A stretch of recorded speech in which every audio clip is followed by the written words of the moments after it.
So where could I apply this? Well, let's take a look at some bike rides. You guys are helping me choose a bike ride. There's three paths to the same city, and which one seems like it would be the easier ride? And we had this big discussion in class. You guys were picking a bunch of you guys were picking your route based on a bunch of different factors, and so we decided to look at one of these rides. We looked at, if you remember, Hell Hill is a different ride, and it was compared to ride B, which was just the route around my house.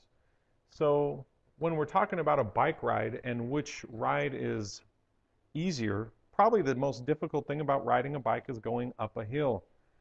And if I want to know how steep this hill is, then one of the tools that I can use would be to find the slope of this hill.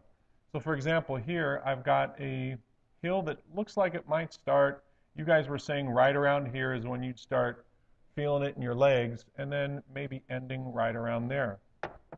And so what I'm doing is I'm basically finding the slope of this line segment right here, which is what I would ride. So it might be hard to see these numbers, but it looks like the x's, it's starting at mile 40 and ending at about mile 62. And in terms of elevation, over here it's maybe starting at about 350 and ending somewhere at about 5100. And those are just estimates, but as long as we get somewhere close, that's okay. So what would this look like? How steep is this line? Well, the x's are going from 40 to 62. The y's are going from 350 to 5100. And looks like the x's, well, when I go from 40 to 62, what is that change? If you can do that in your head, that's great. If not, then we definitely need a way to come up with that difference. And I know that in class, some of you guys said that that difference, which was a change of 22, could also be found by saying that's 62 take away 40. And then from 350 to 5100 is another big change. And if you can do that in your head and get 4750, that's awesome. But if not, you know, I might even take a look at that and think, well, what's going on there? I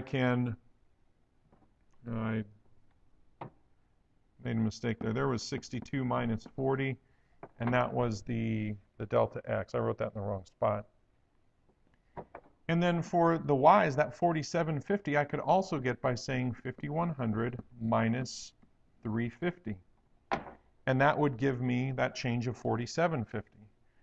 And then my delta y over delta x is, if you don't mind writing it this way for a second, that delta y over delta x, the change in y is 4750, but I got that from 5100 minus 350.